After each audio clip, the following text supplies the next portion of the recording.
to the opening bell of the NFL Stock Exchange podcast. I'm Trevor Sikkema. That is Connor Rogers on a special edition of the show. You know, on Thursdays, we often leave these shows pretty open-ended. And Connor, lo and behold, some interesting news happened in the NFL earlier this week. We now have our second head coach opening with the Indianapolis Colts moving on from Frank Reich. So just like we did for the Panthers, because it seemed like the good people enjoyed it, we are dedicating this episode as a Fix Your Franchise Indianapolis Colts edition. It's going to be fun to dig into this one. Yeah, it is. I mean, obviously they are one of the more relevant teams in the NFL this week with not only moving on from Frank Reich, but the surprise interim hire of Jeff Saturday. And interesting. Very interesting. And where this franchise goes from here to the offseason, where we know a lot of the obvious things with this team, the offensive line, the future of quarterback, obviously the future of their entire staff. And the big one being, we don't know if Chris Ballard is going to be making those decisions. So there's just so much to unpack here, Trevor, with the team that we kind of assumed would win 11 plus games, and it has not gone that way at all for the Colts. And that's ultimately why we're here, right? I mean, they're sitting here at 3-5-1. And you say to yourself, okay, I mean, 3-5-1, that ain't that bad. Why you're firing your coach midway through the season? And I think you and I had this conversation a couple of weeks ago when we were looking at potential head coach opening jobs. And it was like, no, they're not going to get rid of Reich. They're not going to get rid of Reich in the middle of the season. But when momentum starts to get off the rails and you really start to go downhill, I mean, they lost 3-5-1 doesn't look that bad as a record, but they've lost 3 in a row now. They benched Matt Ryan. They fired their pass game coordinator, and then they scored 3 points this past week against the New England Patriots. I mean, it just got worse and worse and worse and worse. And ultimately, I think that's why their owner, Jim Irsay, ended up making the move. I mean, they're starting Sam Ehlinger this year right now. That alone is an indictment of where things have gone. Nothing against Sam Ehlinger, but just not. Oh, all due respect. All due respect, but he should not be playing yet right now. And just the fact of press conference stuff that you've heard, even Ballard coming out and saying, like, what was the exact quote? Like, y'all been kicking the, like, you know what, out of me for not taking wide receivers. Now the O-line stinks. After he drafted Alec Pierce Sunday too this year. It's just like, and I know Ballard's a very honest guy, and Ballard's, well respected for his scouting prowess, but the Colts are they're in a really bad place right now, and they got to dig out of it. And when you have to dig out of a bad play, I mean, you nailed it too. 3-5-1. This is the ugliest 3-5. This is as ugly as 3-5-1 can get when you look at what's on the horizon right now. Yeah, you almost wish they weren't. You almost wish they were much worse. Right. No, well, that I was going to say, like, they're in a tough spot, but them being in a tough spot is what's going to make this podcast a lot of fun as we dig into a lot of different things. We're going to talk a little bit about Reich, why he was hired, what went wrong. We're going to talk a little bit about the Jeff Saturday thing. Connor obviously teased that we're going to discuss Chris Ballard as well, because who knows if the general manager's job is still safe. We'll take a look at the roster as well. We'll go up and down the depth chart, highlight some things that we like, what we don't like, identify some team needs going into the offseason. We'll talk about potential cap space, where they might be able to get some new talent in there for next year. And then, as this is a draft podcast, we will end each Fixing Your Franchise episode with a mini little 3-round mock draft for them and give you guys some potential draft strategies that we see. Obviously, there's a lot of things that could change between now and then, but we love doing mock drafts. Everybody loves a good little mock draft. That's why the people are here. Like, why else would you arrive at the show? It's true. All right, let's give a little bit of background to Mr. Frank Reich. Reich was in the 5th year. It was in his 5th year with the Indianapolis Colts, with him getting fired this year. Had a coaching record of 40-33-1, so winning record as a head coach. Made the playoffs twice in his first 3 years, 10-6 in that first year, and then 11-5 in 2020. After the 2020 season, because I was looking up his contract, Connor, I was like, oh, I wonder how much they owe him. I feel like he's coming up, but I forgot. After that 2020 year, they signed him to a contract extension through 2026. So they're on the hook. Wow. So big one. Yeah, it was that was after the playoff year in 2020. And then following the extension, He went 12-13. He's been 12-13 over the last 2 years. No playoff appearances. Obviously, 3-5-1 this year. 0-3 in their last 3 games, and then the 3 points scored against the Patriots. That's really made it tough. Reich came over to Indy from Philadelphia, where he was the offensive coordinator during their Super Bowl season. And I think this is where you really get to start with the conversation with Frank Reich. Only got 1 year with Andrew Luck, had 1 year with Andrew Luck, and Andrew Luck almost had career numbers that season in yards and touchdowns and efficiency and everything. And then Andrew Luck surprisingly retired. Since then, it was Phillip Rivers. Well, I guess a little bit before that, it was Jacoby Brissett. Then it was Phillip Rivers. Then it was Carson Wentz. And then it's Matt Ryan. No stability at quarterback, definitely the biggest issue. And it was reported, and I think the reason why things soured so quickly with Reich is that he, quote, stuck his neck out there for them to go get Carson Wentz. Like you and I talked, I think, in the Monday pod, and it's like, how much was he really on that? It sure sounds like Frank Reich was a big reason why Carson Wentz was an Indianapolis Colt. And not only did things end poorly with them not being able to beat the Jags at the end of last year to make the playoffs, but it felt like Carson was rubbing people the wrong way just in the locker room and in the organization.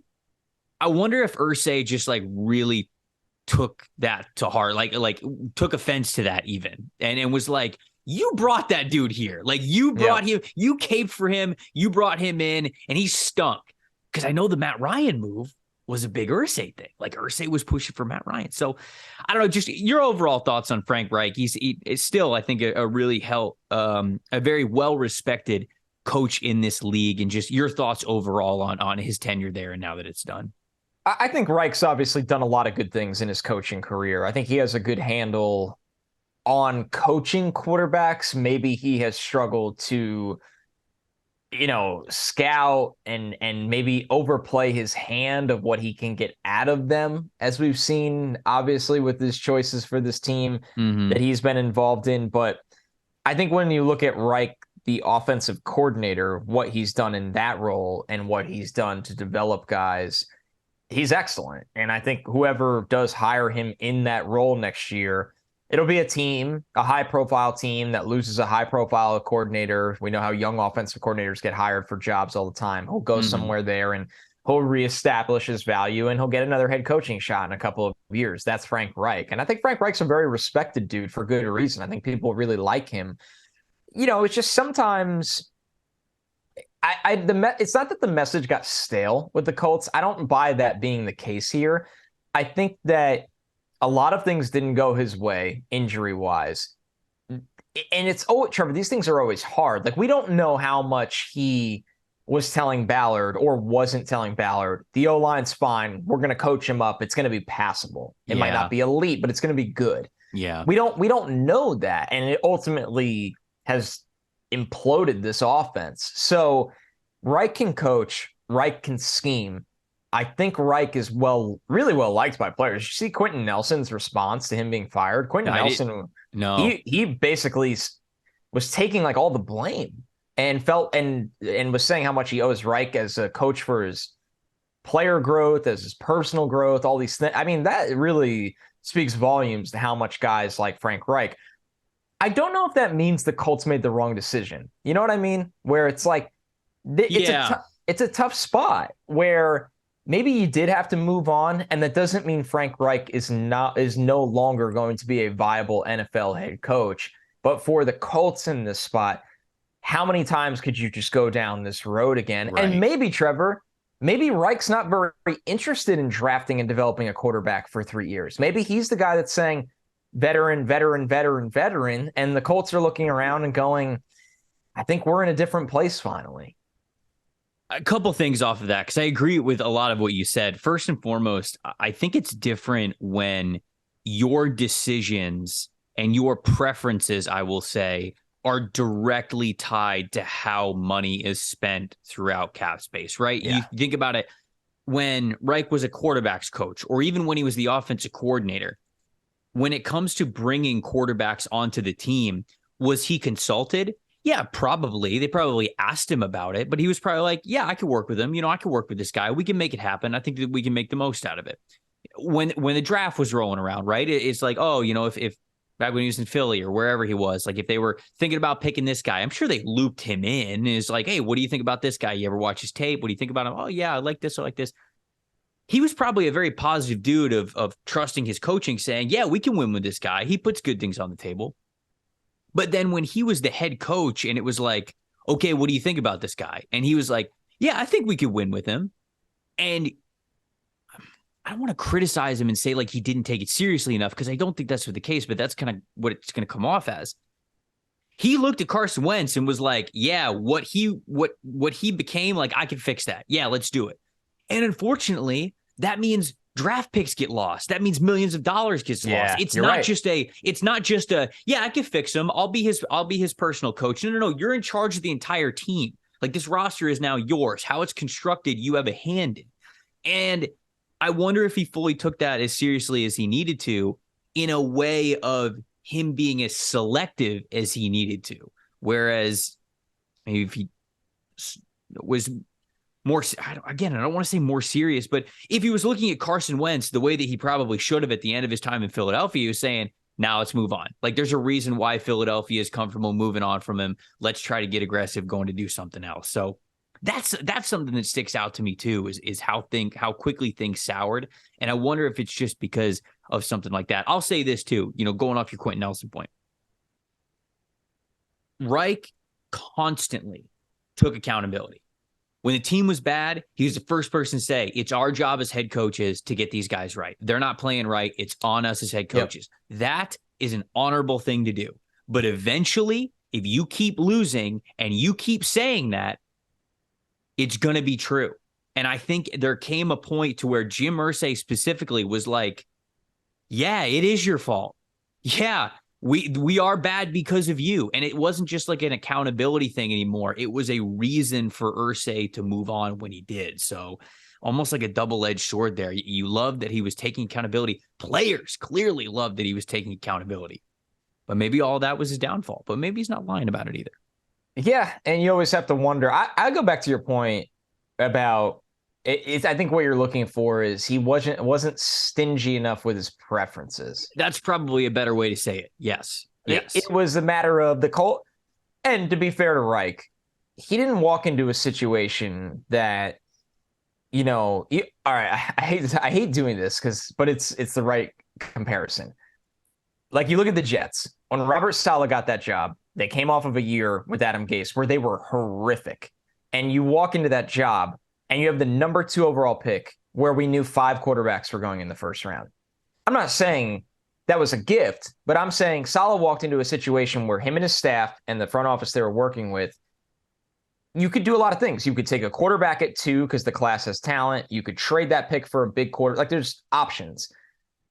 And Reich had options, but he didn't walk into a job where it was like, we're drafting this guy in the top 3 and he's our franchise. You know what I mean? And I'm not making excuses for him, because not every job is a direct route like that where you get that opportunity that I'm trying to relay. But it is just a very interesting point of they missed, but they also kept having to try the veteran route of guys that teams did not want anymore. Like, when you're shopping in the bargain aisle, and I'm not saying bargain money, I'm saying selections, they were constantly in that aisle that Falcons didn't want Matt Ryan anymore, and we're getting to the tail end of Matt Ryan's career. Wentz, we don't know the specifics, but clearly had his falling out in Philadelphia, and that's trickled to other places. Like, there's a trend of the areas they were forced to shop in, and it just caught up to them. We'll dive a little bit deeper into quarterback throughout the show. I had a quote from Irsay in the press conference after they fired Reich. He said, "You never like to make a change, much less during the season. It's not ideal." Chris, meaning Chris Ballard, and I saw things collapse. That's the word that he used, collapse. And I think I saw things go from bad to worse. I thought it was time to make a change. The guy that they make a change to is Jeff Saturday. Jeff Saturday, now a 14-year pro, never coached in college football, never coached in the NFL, now is the interim coach for the Indianapolis Colts. Been on TV for a long time, too. Yes, he has been on TV for a long time. I mean, like, away from the game. Not away from covering the league, but away from being on the field, you know? For sure. I will say he was a high school coach at Heron Christian Academy. Yes. for 3 seasons. Sure. Yep. 20-6 was his record across those 3 seasons. So he does have head coaching experience, just not really at the level that you would think.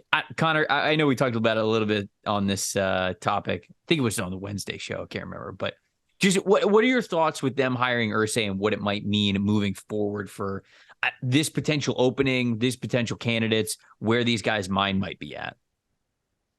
It's tricky, right? It's really tricky because Irsay obviously was looking for somebody to get them through the season that he has a lot of comfort and respect with. And like, there's no way this move was made with an intention of, we're going to take a look at Jeff Saturday. And if things go right, we're going to hire him at the end of the year. Because there are interim hires, especially when you make an external interim hire, you're not hiring from within the staff, that get those opportunities.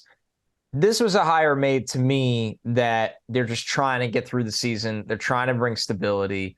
They're trying to get somebody in there that the locker room will respect, that has legacy within the organization and all of those things. I think there's also a part of it, too, that is a rough look, right? When you look at how this league is struggling to build the right trajectory, a fair trajectory for minority coaches.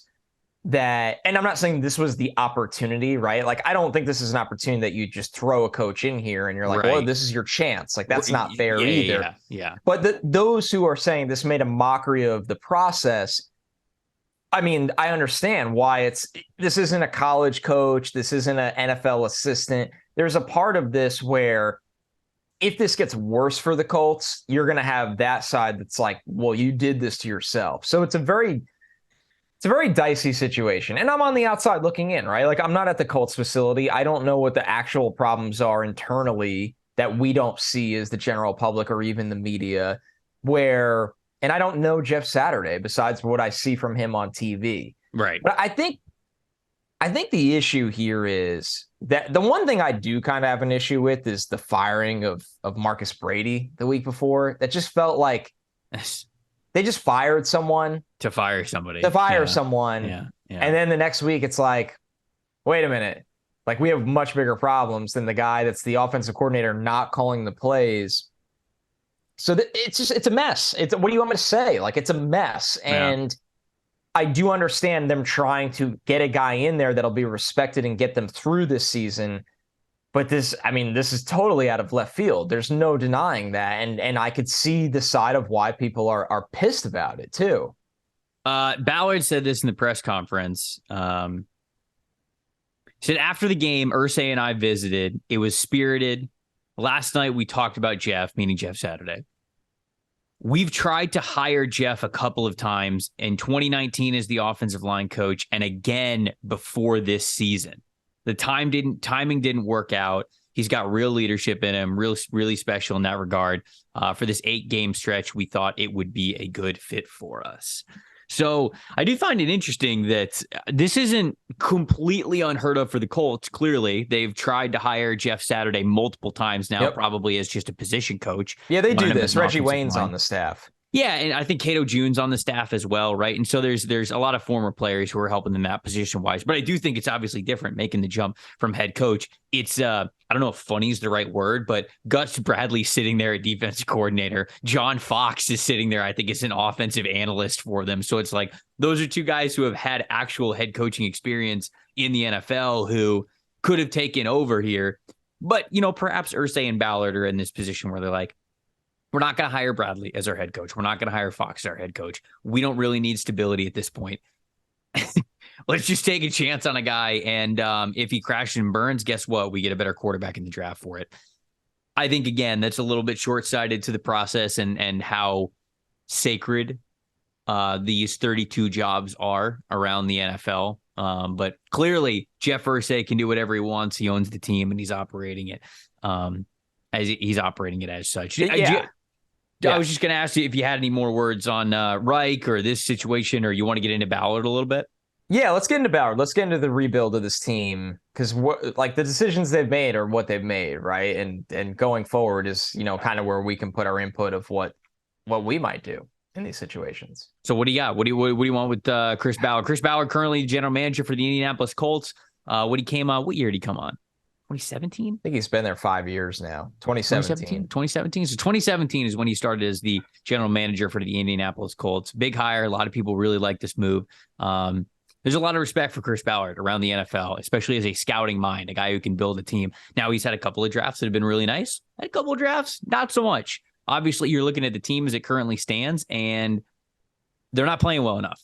Whether you could say the right guys are on the roster or not, I don't know. I don't know that with those guys inside and out, but whatever they have out there currently clearly isn't working. It just got a head coach fired. So, Connor, what do you think about Chris Ballard? Do you think he's safe? Like, what percentage do you think that he might be safe? Obviously, he didn't get fired here. Obviously, he was in on the conversation to bring in Saturday as an interim coach.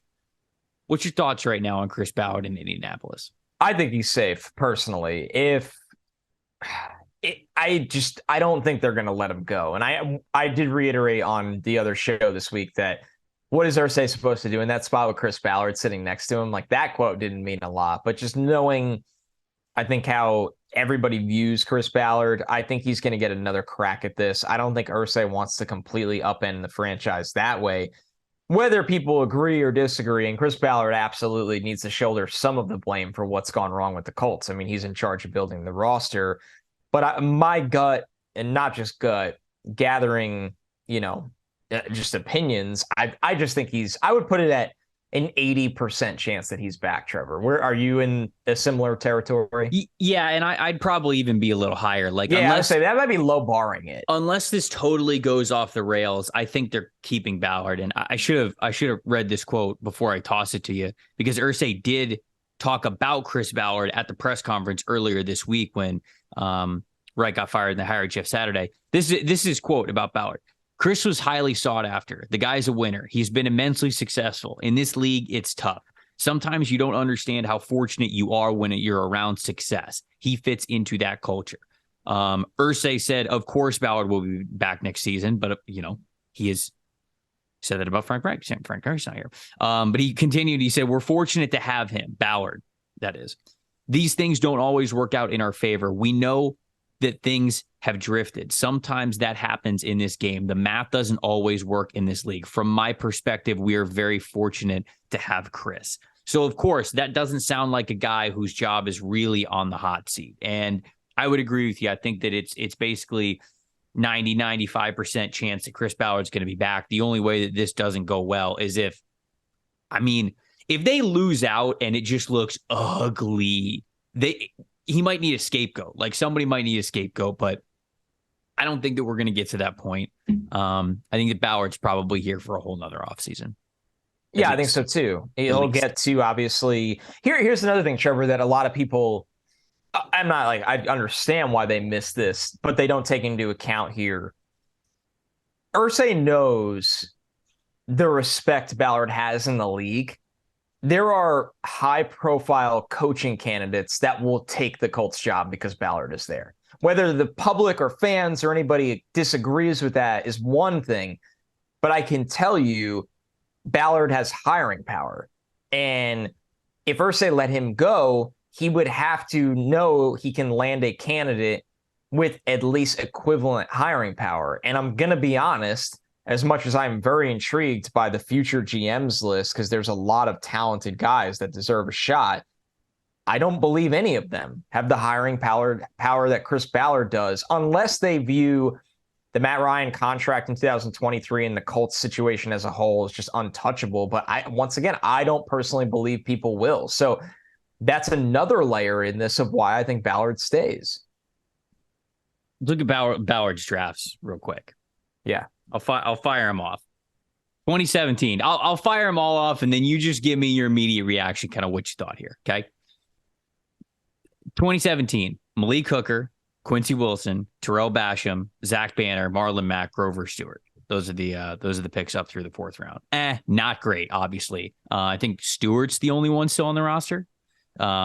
So it's not ideal, but that was 5 years ago. So, Malik Hooker did have injuries. So that's if Malik didn't get hurt, he'd been I love Malik Hooker, so it's hard for me. Oh, dude, I think he was a top 5 player for me. Yeah. Top 10 at the very least. 2018, Quentin Nelson, Shaq Leonard, Braden Smith, Kimoko Toure, Taekwon Lewis, Nyheim Hines. It's a good draft. That was his draft. Yeah. That's a really good draft. So that's a strong one that he's, I don't want to say been coasting on, but like that's at the top of his trophy case right now. 2019, Rocky Sin. Now they didn't have a first round pick or they traded back. I can't remember. It looks like they traded back here. Rocky Sin, Ben Banigou, Paris Campbell, Bobby Okereke, Kyrie Willis, Marvell Tell, EJ Speed. Not ideal. Like Paris Campbell hasn't worked out. I know he's been hurt. I hated that draft. Like when it happened, just being honest. I hated that draft. Rocky Sin felt like a reach. I didn't like Paris Campbell at all. Yeah. I mean, and don't get me wrong, not to be like, oh, I was right. Like I also loved a lot of picks they've made that also didn't work out. But that draft, I remember sitting there going, I remember that draft specifically, Trevor, because I was nervous. I was like, why does Chris Ballard value all these guys so much higher than me? Than you did? The guy that knows so much more about scouting than me. Right. Well, you win some, you lose some. Well, Bobby Okereke is good, though. 2020 draft. But he had some wild character stuff at the time. I remember when he got taken, people were like, oh, we didn't know that was going to happen. Yeah, third round there for him. At the time. 2020 draft. Michael Pittman Jr., stud. Yep. Jonathan Taylor, stud. Ooh. Julian Blackmon, good player. Oh yeah. No, we got three major hits right there. Jacob Eason in the fourth round. Okay, whatever. You're taking a flyer on the quarterback. It was worth it. You hit on those three guys though at the top. 2 second-round picks and a third-round pick. The 2020 draft, good. I'm giving that the stamp of good. 2021, you took Kwity Paye in the first round, number 21 overall. Deo Adeningbo, Kylan Granson, Sean Davis. You got Sam Ellinger in there, but not a big hitter. And then this past draft, obviously Alec Pierce, Jelani Woods, Bernard Ryman, who, look, all three of those guys look pretty good. I think they're going to have a starting offensive tackle in Bernard Ryman. I was also high on Bernard Ryman, so I'm kind of believing in that. But like I think he's played good, but he's been out there. It's going to take some time too. This dude, how many times do we have to talk about his background? Where it's like you got to be a little patient with that. A little bit, yeah. So, it's easy to sit here and be like, well, that's not good enough for Chris Ballard to keep his job. But when you look league wide at drafts. The problem with the Colts probably is too, how much do they really supplement this roster with free agency the right way? I mean, you can't just draft anymore. That's not the NFL anymore. You can't just draft. It's got to be a full offseason package. That's what it has to be. Yeah, especially when you're trying to turn the corner. And Well, actually, you know what I should do? You know what I should do here? Should read an ad. That's what I should do here. Yeah, you should read an ad. Should talk about our friends over at BroThrow. We got a new sponsor for today's podcast, BroThrow. If you ever bet on sports with your friends, BroThrow is the only sports betting platform that lets you directly bet with friends in all 50 states. No fees, no juice, no middleman. BroThrow is not a sports book, and not paying the juice saves you a ton of money over time. BroThrow is a social platform that takes control of who you bet. Know who's on the other side of every single bet you create or accept. You can easily create or accept bets, track all your profits and payments, and always see the value of a bet. You don't have to deposit money into a BroThrow account or anything like that. Bettors pay each other directly, so you connect your Venmo, your Cash App, PayPal, Skrill, Strike, whatever. Betting $11 to win $10 like you would at a book stinks. With BroThrow, you bet 10, you win 10. It's as easy as that. Throw out your first bet. Go to brothrow.com/stock and use our promo code STOCK. BroThrow is free to sign up for right now. Cut out the middleman. Start betting with BroThrow. That's brothrow.com/stock. Also want to talk to you about No House Advantage. They are changing the game by offering the most dynamic fantasy platform available today. You play in pick'em contests versus other people for a shot at winning $250,000 in cash. Download the app, choose a contest, select your player props, earn points for correct picks, and climb the leaderboard for your shot to win big money every single day. You can also test your skills versus the house and 20 times your entry if you hit all your picks. Bet on up to 5 player prop over-unders or individual player matchups across every major sporting league, which includes the NFL, NBA, MLB, PGA, MMA, and even NASCAR.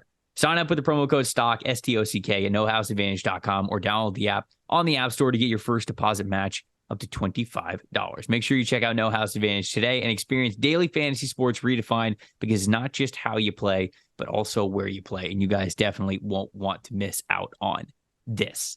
Before we dive into some potential offseason moves, because I agree with you, you got to look at the whole offseason as a rebuild here for the Colts. Let's talk about who might potentially be the head coach of this team. This is a quote from Jim Irsay. Once again, at the press conference earlier this week. He was kind of talking about Jeff Saturday, but there are hints at what he's going to want for whoever's going to be the full-time head coach of this team.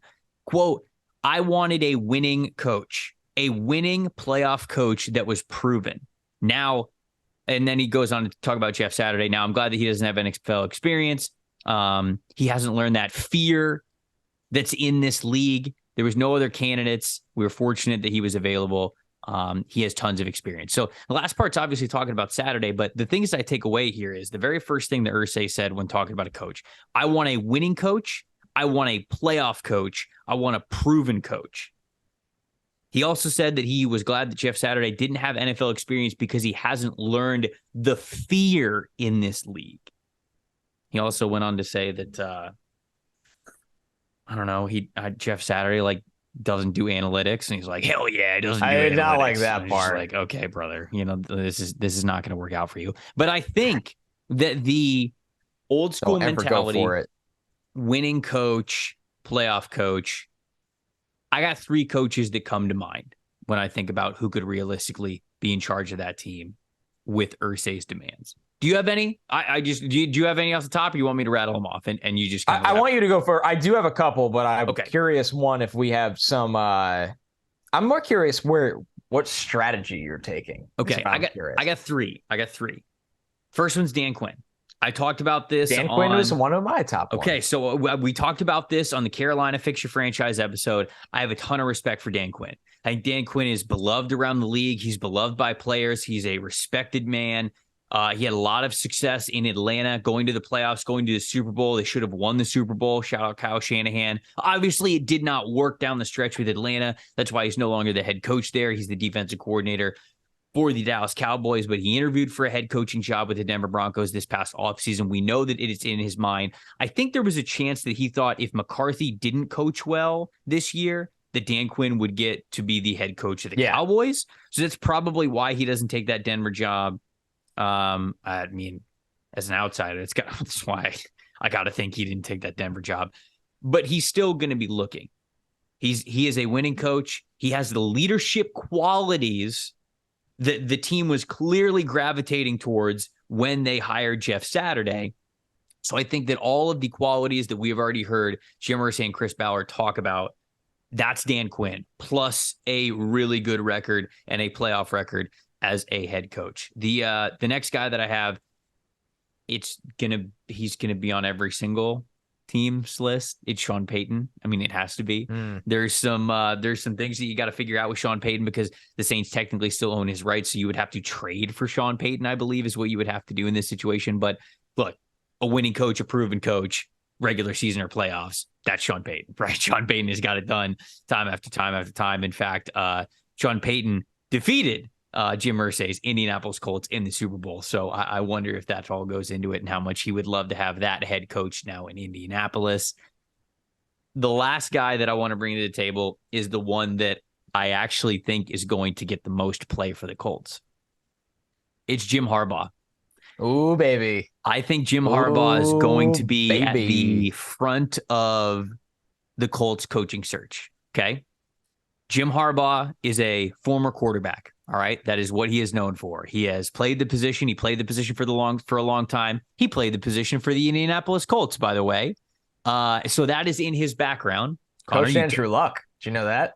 I did know that. Connor, you talked about how this team needs to get it fixed at quarterback. Whatever they do at quarterback, they have to have a coach in here who knows exactly what they're doing with that most important position. Jim Harbaugh checks that box.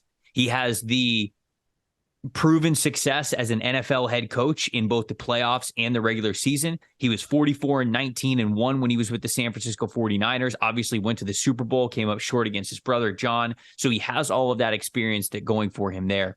He's in his 8th year at Michigan, And he has built that Michigan program into a powerhouse. They are undefeated on the season. They are poised to make the college football playoff again. It took him a little bit to do it, but he's absolutely built a powerhouse there. Back in 2018, here's another thing linking these two. Back in 2018, there was a rumor that the Colts were interested in Harbaugh before they hired Reich. Now, that would have been shortly after. He would not have been at Michigan very long in 2018, but there were talks of that.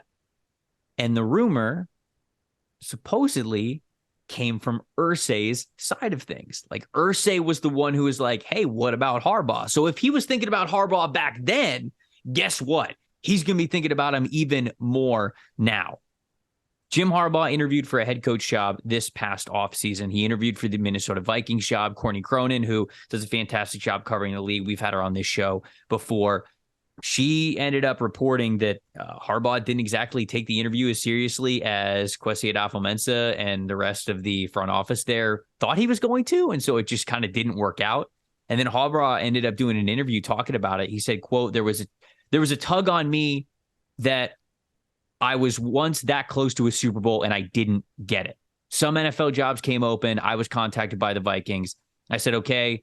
And then he kind of got to the point where he didn't take the job. He said that it didn't. He obviously said that he didn't feel a mutual commitment to one another. Viking story is probably a little bit different, but all of that to say, all of the boxes that I have gathered to check for the Colts head coach job, Jim Harbaugh checks them. So he's got to be on this list for me. And I think that he's going to be high on this list for me. I wonder if I don't know if they're allowed to do this, so I don't even know if I'm allowed to say it, but like, I wonder if they're basically already talking. Like, I wonder if we're already at this point. So here's another thing, back to the Jeff Saturday conversation, because when we talked about it, obviously it was very conflicting. It's you understand it, but you also see the holes in that move. One of the things where you can understand it is there's probably a transparency that exists between Jeff Saturday and Jim Irsay that would not exist with a lot of other guys put into that spot. Very good point. And part of that transparency could be that Jeff Saturday knows the deal. Jeff Saturday might not be, I would actually lean Jeff Saturday is not even thinking that he's going to be coaching in the NFL next year. He probably knows, and there's transparency between him and Irsay. Hey, man, I'm going to pay you well. You get a cup of coffee coaching. You love this franchise, and we love you. You don't have to right the ship, but get the ship to its destination. Mm-hmm. And I'm going to start working on hiring a coach, and you're the only guy that's probably going to be okay with that because of the transparency. That's really good point. Really good point. It's one of those things where it's so hard to talk about the Jeff Saturday thing in like a tweet, right? It's because there's so many sides to it. Like the jokes. That's why we have a pod. That's why we have a podcast. There's the jokes. There's the serious side to it. Mm-hmm. And then there's the serious side to it like that, where you're like, oh, well, that part makes sense for the Colts. So obviously that's speculation from us. We're speculating. Don't clip us out and be like, hey, right. We're not reporting it or anything. We're just we are like everybody else, trying to put together the puzzle. That's what we're trying to do. One, I love the Harbaugh mention because that would not shock me at all. If that it's legit. I mean, look at Irsay, man. Like, look at Irsay. Ballard's obviously an interesting wild card. Ed Dodds is still there, too. Obviously, like he's a guy that's interviewed for a lot of GM jobs. Oh, because he's always a hot GM name, and then he never takes. And he never takes him. Although I think he would have taken the Raiders job, but that wasn't once they wanted McDaniels. That wasn't the pairing. So. That was the one job where I was like, I think he's finally going to take this one. And then they didn't hire him. They picked the coach who picked his own GM. Anyway, love your candidates. Dan Quinn was one of mine. Yep. Absolutely. Harbaugh is the flashy one. Harbaugh would be my flashy one over Sean Payton, although it's good to have them both on there. I would think Harbaugh is more likely than Sean Payton. Another one, more of a sleeper cell one to me, is Brian Callahan, the offensive coordinator for the Bengals. Okay. If they want a younger guy, I'll actually look up his exact age while we do this, but a younger guy, he is 38. So obviously he'd be a pretty young coach in the league. Yeah. Man, the Broncos should have hired him instead of Hackett, but that's another conversation for another day. They interviewed Callahan last year, who has worked with someone like Joe Burrow, who's developed run games, who's really well respected. Every chance Zach Taylor gets to talk about him, he has nothing but high praise. Brian Callahan's been an up-and-comer for a while, and I think that would be one of like the sleeper cell hires that people are like, what? Who? And it's like, oh, this guy's pretty good. So that one doesn't have as much flash. We do this one a lot, but I'm just so intrigued by it. And I know, obviously it stinks. Things really haven't gone their way this year, but you have to wonder when Raheem Morris will get another shot. This is a perfect example of the coaching cycle, how hot and cold things run and why guys take jobs when they can, because your unit is down one year, your team is down one year, and then you're not in the coaching cycle as much as you once were. So that's where it gets really tricky.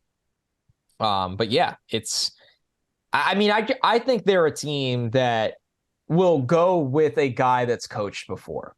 That's what I think. It just feels that way. Dan Quinn, you mentioned, makes so much sense. He can come into that building with a lot of energy, light a fire, work with Ballard. Harbaugh is a little bit more of like a conflicting personality, so I'm fascinated by that. But Irsay will. The Irsay side to that makes a lot of sense. Absolutely. That's the ultimate, I think, deal breaker for this is Harbaugh seems like a control freak. He is a control freak. I think what didn't work out with him in San Francisco was him and Balky, right? They did not see eye to eye in that situation, and Harbaugh ended up being the one to get out of there. Yeah. Ballard's not going to be a hands-off GM. He's a very hands-on GM. He wants to have his fingerprints all over that roster. Would Harbaugh be cool with that? I don't know. But then again, would Sean Payton be cool with that? I don't know. No. Sean Payton's probably looking to go to a team that's going to give him ultimate authority, like what we've seen with Belichick and with John Gruden and with guys like that. So, yeah. Dan Quinn, I just feel like Dan Quinn seems like the guy where Dan Quinn and Thomas Dimitroff truly had a really great relationship. Like he had a great relationship with his general manager. And I think that's why the team ended up working as well as it did. So if we throw in the Ballard card, which we do have to, that's obviously a factor here. Harbaugh and Payton become less obvious candidates to me because Ballard's not going to hire someone he doesn't like. And unless Irsay completely steps over Ballard, which he has not done before, and he has said that he has said that I hire a general manager and I let him be the general manager. Like that's how teams are successful. So even though I can link Irsay's desires with a lot of these coaches, ultimately it's going to be Ballard's call, I think. Yeah, I would almost not rule Payton out, but no, you can never rule Payton out. Never rule Payton out. I think Payton is. We need the clicks for the episode. We got to please click. You don't have to watch. Just click and let it play. I mean. We just do a visor swap for the thumbnail, and it's just Sean Payton in a Colts visor. That's just what it is. You know what's interesting too, when you try to connect all these dots. Mm-hmm. I remember doing this when the Raiders interviewed Dodds. Dodds is crossed over with Harbaugh. So if you're wondering, can this front office work with Harbaugh? Obviously, Ballard has the ultimate say. But Dodds is the assistant GM, and him and Harbaugh, there's something there. So I would not. There's definitely a chance. On that one. I think Payton is going to take a job that's a soft landing, like an established quarterback. Did you see his quote last week? No, which one? He had a quote on basically. Oh man. He had a quote that was essentially saying, I think there are a lot of dysfunctional teams in our league. There are some places where talent can die. I want to avoid those places. That tells me that he'll be kind of selective. And I'm not saying the Colts are. Of course. He can be. He can be. I'm not saying the Colts are toxic, but the Colts have a lot of questions to figure out at the most important position. When you don't have quarterback figured out, I mean, that's a disadvantage for luring a coach that you might want. Yeah. So all right, there we go. Those are potential head coaches. Again, we'd love to hear from you guys who you think would be a good fit as head coach. A good fit and then like a realistic fit. I think those are probably two different ways to look at this. So hit us up in the comments if you've got a different name than what we said here. Let's take a look at the roster, right? Let's pull up the depth chart. Let's look at what we like, things that we're going to keep, as we rebuild this team. 10th most projected cap space in the NFL for next season at $33 million. The 2023 free agents that they have coming up, Yannick Ngakoue, which is a decently big one. Matt Pryor, starting offensive lineman. Dennis Kelly, starting offensive lineman. Ben Banigo, Paris Campbell, Bobby Okereke. I mentioned those guys as in the 2018 draft. 2019 draft. It's 2022 now. 2019 draft. This roster's not void of talent, man. No, they don't have quarterback figured out, but Quentin Nelson, Jonathan Taylor, Michael Pittman, or Shaq Leonard, DeForest Buckner, Kwity Paye. Like, there's a lot of guys to like on this roster. Overall, the big question mark is what the hell happens with Matt Ryan. Because let me pull up Ryan's contract here. I know I got it somewhere. Somewhere in this list of a million tabs that I have to do this show. Same. I just closed like 15 of them for the GMs and coaches part. Okay, so Matt Ryan obviously benched. Okay, benched this year. Sam Ehlinger, we think, even though it's a new head coach, is going to start the rest of the season here for the Indianapolis Colts. Matt Ryan was on the cap $18 million this year. He's on the cap $35 million. Yeah, it's bad. Next year. It's bad. The question is, does he retire? Because if he retires, and I ran this by Brad Spielberger, our cap guy, he said that you take the base salary, or you basically take what the cap space would be and subtract the roster bonus and another bonus that he is getting. So ultimately, if Matt Ryan retires, it's not like that number goes down to zero, but it goes down to, I believe, 18 million is what would be on their cap instead of 35 if Matt Ryan ends up retiring. Matt Ryan, unfortunately, has a rather large roster bonus and a reason to not retire from this team. So I don't know, man. It might be a situation where they say to Matt, like, hey, buddy, we're going to cut you anyways. Do you want to just retire? Like, do you want to do it gracefully, essentially? Like, do you want to just retire from the league? Shit wouldn't. Retire from... Well, Matt Ryan, at least I believe I'm thinking about this correctly. If Matt Ryan retires or if he gets cut, he is paid the same amount of money by the Colts. I believe he is paid $18 million no matter what. Maybe 18 million, 19 million, because that's his base salary. But then he's got a roster bonus of $10 million and then a prorated bonus of $7 million.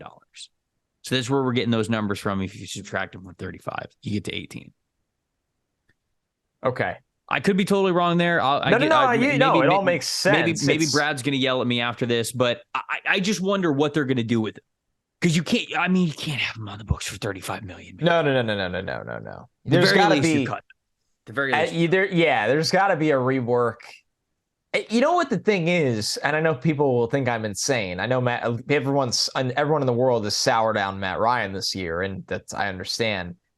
If you can find a way to rework that contract, he is exactly who I would want around for a Will Levis or somebody like that. Of course. Matt Ryan is a tier 1 human being in all walks of life, not just what he does off the field, but how he treats his teammates and everyone around him.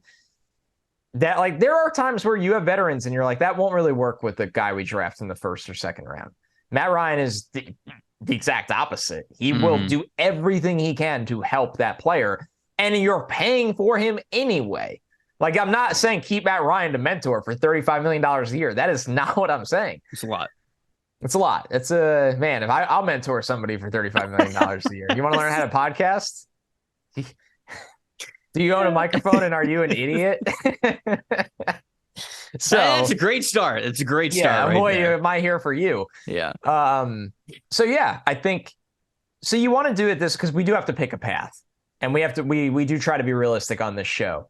Do you think we do it where Matt Ryan is either one reworked and paid just what his bonus value is for the most part? No. Or just gone? No, I think he's gone. For as much as I would love a storybook ending of like him, being there to mentor the young, Yeah, that's bad dead money. Yeah, but it's either 18 million of dead money or you're paying him 35 million to basically be a coach. But you don't think you can work with him on fixing that? What are his No, other options, dude? Who the hell wants Matt Ryan? but that's what I'm saying. Like, I don't think Matt Ryan has no reason to go to the Colts and like take less money. So I think he does. So there's some way. No, why? He gets 18 million no matter what. Yeah, but he can get the 18 and a little bit more if you rework the deal, right? Or he could just get the 18, get cut, and go be a backup somewhere else for probably the same amount of money the Colts could rework him on. You know what I'm saying? He could retire, get the 18. I don't think he wants to retire. Come on, that's the one variable here. All right. I think we should move forward. He is not on the team no matter what. I'm down with that. And we're going. I mean, we have to find a new quarterback anyway. So we're going 18 mil. Okay. We're going 18 mil on the cap. Let's say that he's just not on the team next year. It's 18 million in dead money. So we're probably looking at, actually, if we free up that much money, you're close to 50 million in cap space then. Where do they because they don't sign anyone in free agency ever. Yeah, where do they jump to if that's the case? Oh, they see, this is why a lot of tabs is bad, folks. This is why a lot of tabs is bad. Okay. I should take that back. They did sign Stephon Gilmore. 6th, I think. That would be 6th most in the NFL if they had close to 50 million in cap space. So that gives them a lot of flexibility. No, I mean, look, you're not going to be able to, unless Lamar Jackson hits free agency and you can win the Lamar Jackson sweepstakes to get a quarterback that way. I am not into any of the ideas of trading for Aaron Rodgers, trading for Derek Carr. I'm not into any of those. Are you into any of those? No, we're not doing this again. Okay. All right. Thank you. It's insanity. So unless they get Lamar Jackson, they're drafting a quarterback. They have to. They have to trade draft assets to get up to a certain spot, hopefully lose enough games where they're already in the top 10. Maybe you can make a move into the top 3. You and I talked about this on yesterday's podcast. Hey, the Steelers are sitting there right around the top 4. Well, what if you go to the Steelers and say, hey, look, we'll give you 3 first-round picks this year's, next year's, and the year after that if you get us into the top 3, because maybe they're picking 2, maybe they're picking 3, and they can go up and get a quarterback. I think they have to kind of operate under that assumption because free agency is not going to be the market where they want to capitalize there. I think that offensive line could be an area where they could really get some new talent at least, right? I know that Isaiah Wynn's been up and down. He's been starter. He's been benched a couple of times in New England, but I think that Isaiah Wynn's a good offensive lineman. He's a free agent this summer or this spring. Dalton Reisner is as well, if you want a little bit cheaper of an option. Elgton Jenkins is also a free agent. I don't know if Green Bay is going to let him go. They can't. I don't think they can either. But I'm just saying there's options on O-line. So my plan for the Colts would be hit all of the non-quarterback needs that you have. So QB, O-line, corner, I would say, are probably their 3 biggest needs right now. And then I would argue you always are in search for better playmakers. So I think wide receivers in the mix somewhere in that group, especially if you're letting Paris Campbell walk and you want to get better guys in there. I would go after wide receiver and offensive line heavy in free agency. That's what I would do. Not that I'd totally break the bank because I don't know how good this team's going to be next year. You don't want to tie up money for guys that it really doesn't matter. But I think you could really start to infuse some nice talent in this team. What do you think? I think so, too. I think signing offensive line has to be a priority, right? We know they have some cornerstones there, but they need to round out this group. So I think you need to sign some kind of decent – I'm pulling up all of the contracts here for free agency. I mean, it's tough when a lot of guys just don't get to the market anymore because the franchise tag or extensions, like an Elgton Jenkins, we're assuming. I mean, you got to jump all over that if you're Green Bay or if you're Indianapolis and if you're Green Bay, you know. Yeah, so they have Matt Pryor is going to be a free agent for them. So no matter what, they have to obviously add someone here. And this is the problem of needing to draft a quarterback because I think this team would be in perfect position to draft, you know, an Olu Fashanu or Broderick Jones or, you know, or there's a lot of the tackle class is looking better by the day at this point. So that's where I get a little tricky with it, where I'm like, man, they're going to have to use that first round pick plus if they have to move to get a quarterback. And that kind of hamstrings what they can do with this offensive line in the draft. And then they might have to go to free agency where, you know, what market are you actually playing in, right? Are you The Orlando Brown contract didn't get done, right? He's still on the. He's playing on the tag, but he's been bad. He's been bad. Yeah, I mean, he turned down. What was it, $158 million? It was something crazy that was reported. It was, and he. But he's been down. bad, so that's not like my no-brainer solution there. But I'm just trying to show what the market actually has. So I think there's a lot of potential O linemen that are hitting the market that you could definitely get better along the offensive line. To me, hitting offensive line in free agency is a major priority for this team. That's how I think that they should really attack it. That's what I think. Wide receiver, I'm looking at the list right now, Connor. It's not good. It's not good. Nelson Aguilar, DJ Chark, Marvin Jones, Julio Jones, Alan Lazard, Juju Smith-Schuster, AJ Green, Jarvis Landry, N'Keal Harry, Matt Collins, Keelan Cole, Rashad Perryman, Marquise Goodwin, Mecole Hardman, Noah Brown. That's about it, dude. DeAndre Carter, Dante Pettis. I'm just naming people now. No, those aren't answers. Greg Dortch. The human Dortch, man. You know what? The human. So we call him on happy hour. Human Dortch. So we call him on happy hour all the time. When he had that hot 3-week run in fantasy. Oh, that's funny. The name of my. I don't know if I've said this on the show. Funny. You love that. It's great. The human Dortch. The name of my fantasy team is Pass the Dorchy. Yeah. Real clever college brain level stuff. Nice. From your boy over here. Nice. All right, O-line. What about corner? Are there any corners? Let me say this, though. They're better at wide receiver than we think. They could use a slot. Actually, Dortch makes sense. Like, you've played Pittman and Pierce on the outside and Dortch in the slot. I think you can get by with that. All of a sudden, folks. All of a sudden. If you want to get a little crazy, maybe you trade for Elijah Moore. I don't know.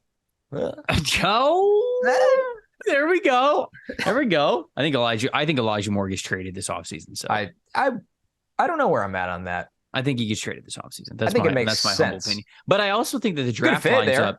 100%. I also think the draft lines up pretty well for them with wide receiver because you're right. They have Alec Pierce. They have Michael Pittman. Those are two guys who could play vertically on the outside towards the sideline.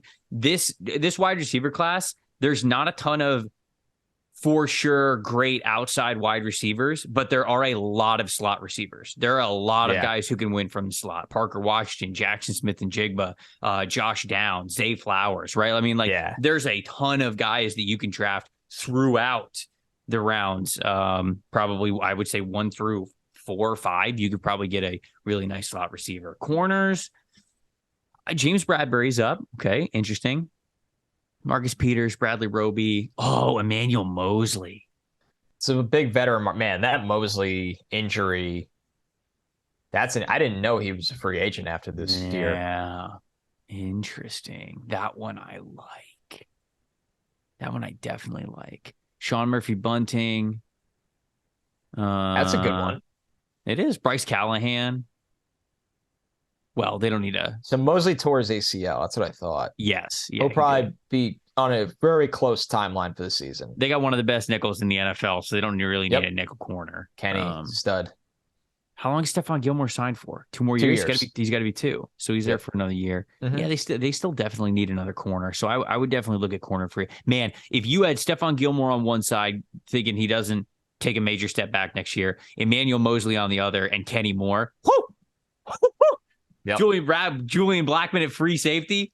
Let's go, baby. Yep. That's a secondary right there. That is a secondary right there. Yeah, it's a good group. Okay. All right. So that's a free agency plan. That's what I'd go with. You got any more free agency notes before we move on to the mini mock draft to get out of here? No, I mean, they're not a team that goes nuts in free agency. I think they'll have to be a little bit more aggressive than usual next year. So I think that's a good outline for them. And, I don't know how they view Ryan Kelly, their center. And I know that line as a whole has just had a really bad year, right? I mean, when you look at, so Kelly is on, Kelly's probably there next year. You can cut him and only have $4.5 million dead money, but he's probably there next year. I was going to say there's center replacements in free agency, but he's going to be there. He's going to be there. Okay. Draft time. Draft time, baby. Best part of the show. All right. So the 2022 picks that the Indianapolis Colts have, they have a first round pick. They have a second round pick. And then they have either a second or a third round pick, depending on whether or not Carson Wentz plays 70% of the snaps with the Washington Commanders. As of right now, he obviously has not hit that mark. He has been sitting because he's been injured. I don't know if he officially can't reach 70% of the snaps if you were to average it out. But we got to be getting close with how many games that he is missing. So if he doesn't hit 70% of the snaps, it would be a third round pick. But they're if he not going to play him. It would be a second. It'd be kind of weird for them to do that. They then have a fourth. What? That second rounder would have helped a lot. I would say that's the pick you trade for Elijah Moore. The later one. Oh, Connor. Elijah Moore's not getting a second round pick. You think he gets this? No way.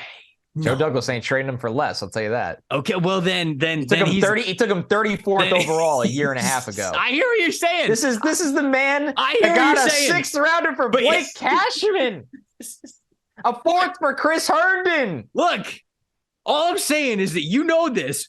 When the dirty laundry goes public, the market for a guy goes down, man. When people know that there's disgruntled friction in the building, the market goes down. You start getting these teams like, yeah, I'll give you a 7th round pick. And Joe Douglas is like, block my number and never call me again. Yeah, do not ever call me again. Okay, no, fair enough. I was just throwing out ideas. Hey, trying to make the Colts better. Look, I'd love it for the Jets. Someone's trying to make the Colts better. All right, they also have their 4th round picks, 5th round picks, and they got 2 7th round picks, I believe. They traded their original 3rd round pick. So if you listen to me, I didn't say a guaranteed 3rd round pick. They traded that original 3rd round pick to Denver last year because they moved up in the 3rd round to go select Nick Cross. They gave them a 5th rounder last draft the 3rd rounder for this year to go do that, which was a pretty penny. And then they're also swapping 6th and 7th round picks with the Buccaneers because the Bucs traded up to go get Grant Stewart. So that's how we have the order there. As of right now, the way the order is set, the Colts at 3-5-1, currently picking 14th overall in the 1st round. They're currently picking 46th overall in the 2nd round and 80th in the 3rd round. If you say that Wentz selection is going to be a 3rd rounder and not a 2nd rounder, which it is at the moment. Connor, I have 2 different draft scenarios for you. Yep. I have the simulator open right now. Oh, you absolute king. Do you want to just hit the simulator and go live? Because I just have 2 different scenarios that I wrote down. How do you want to do it?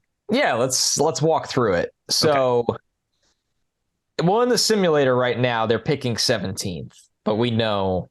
Wow, PFF wrong? That's not going to be the case, right? Probably going to pick a little higher. I'll propose it to you like this. Mm-hmm.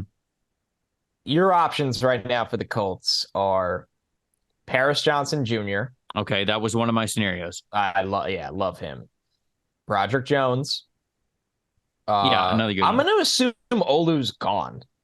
Yeah, we should probably assume that Olu is gone. I feel like Olu's like in the top 8 conversation right now. I think people are a little hot on him right now, but I also... because he's the new, like, no one knew about him over the summer. Right. I will say that I've only watched 1 game of him, and he's super impressive, but, like, I got to go watch these other games before I'm just like, hell yeah, top 10 you're pick, right. baby. So Skronsky gone. By 17, 100%. Yeah, he should be. Well, I was kind of assuming this pick will be a little higher, but yes. Okay. I think Skronsky's on the board for them. We need to have a tough conversation, so we have to make Will Levis available. CJ Stroud and Bryce Young are long gone. Will Levis is my other scenario. Yeah, those are my 2. I'm not there yet, but I can make the argument why the Colts would do it. I'm just not there yet. Okay, okay. Can I just read off? All right, I'm just going to read off my 2 scenarios, go ahead. and then here I want to hear what you say about it. Scenario 1. Okay. Willie Levis. They get Will Levis somewhere, whether it's at 14, whether it's at 11, whether it's at 8, whether it's at 5. They get Will Levis. They get themselves a quarterback. They're not trading to go up for him. No, probably not. And I wouldn't want that in this scenario because we're trying to do a That's what I'm saying. Anyways. So they're getting Will Levis somewhere. I don't think the Indianapolis Colts are going to be able to lose enough games to get close enough for CJ Stroud or Bryce Young.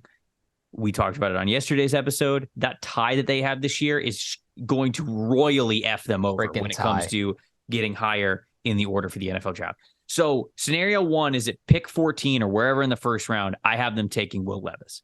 Then in the 2nd round, I have them taking Andrew Voorhees, the interior offensive lineman from USC, who can be a plug and play guy right away at the other guard spot.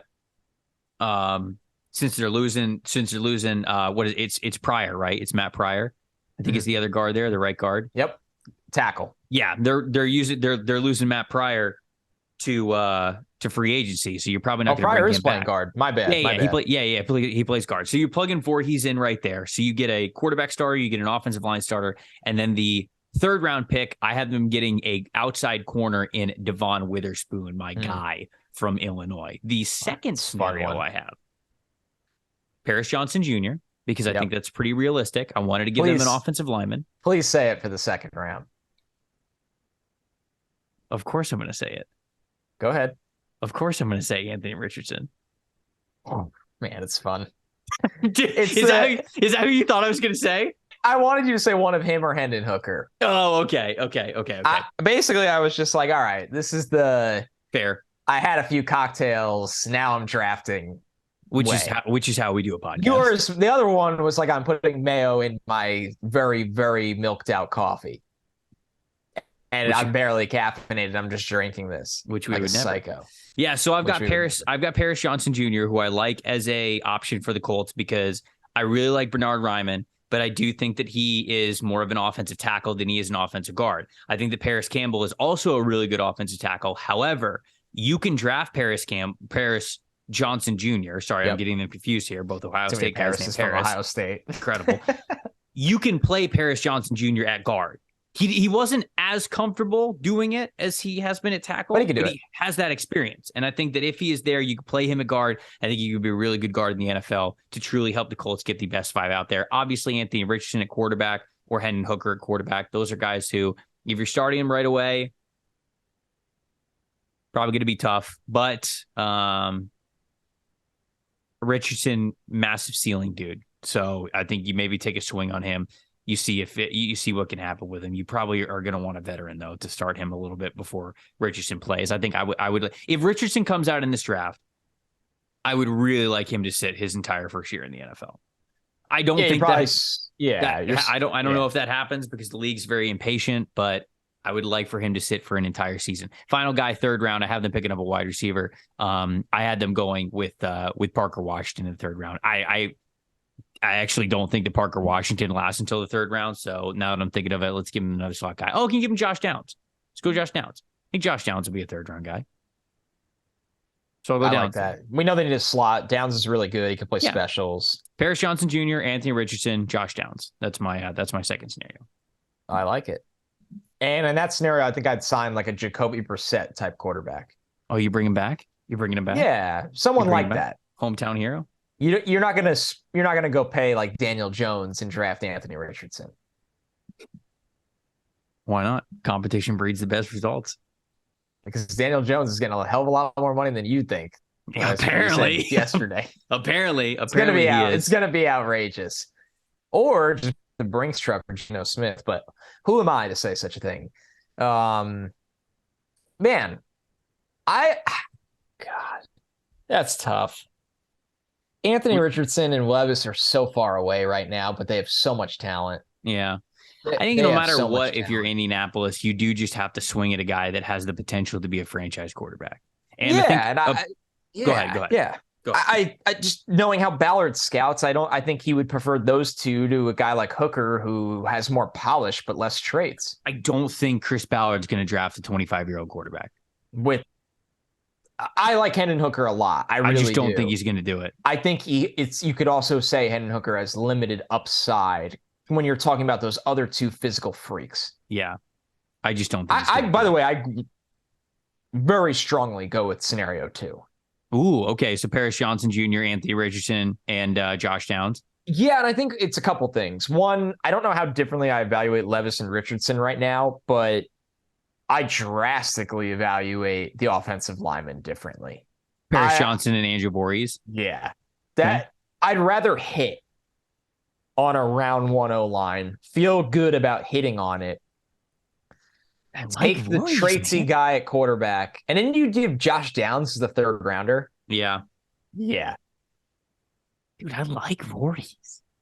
He's fine. I think he's good. I think he's fine. I like the second draft a lot better. All Although right, I love fine. the corner. I love Witherspoon. He's freaking awesome. Witherspoon Island. I don't know. I don't know if he lasts till the third round either. I don't know either, but it's fun as hell. We're rolling with it. Right. I'm always going to push the envelope on these Fix Your Franchise when we do these mini mock drafts because I want the people to get excited. It's got to get the people going. That's what it's got to do. My gut tells me Levis is going to be a Colt. Yeah. And you know what? I'm not going to sit here and just kill it. The process of it makes sense. I think that would be a great pick for Indianapolis. Yeah, if you get the right guy in place Levis to play would be a great pick out of the gate, right? Like Jacoby Brissett. That's what I think. Wow. Dude, Levis is going to start sooner rather than later. Sure, but at least Brissett can play if he needs to. Yeah. I don't know what they would do at quarterback if they drafted Levis. Irsay might be wild enough to just be like, start him, do it, make it happen. Well, and also when you're, ooh, man, Harbaugh, Levis. Ooh. Dude, the thumbnail for this show could be fucking sweet.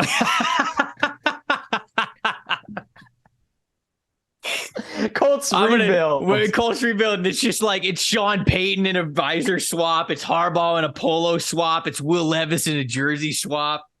Oh man, it's do good. It, Ryan. Do it's it. The good stuff. The people need it. Appreciate you guys. Who is the Elton Jenkins? Is on the Colts. Yeah. Like whatever and he just blocked free agent. That's absolutely how we need to do things. This is getting 10,000 views by Friday.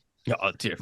Yeah, we're gonna be so you thought our Mojo hits or what's it? Symbol stock hits were big. Wait till this episode. Oh man, is that I think that in all seriousness, I think that was a good rounded Colts build.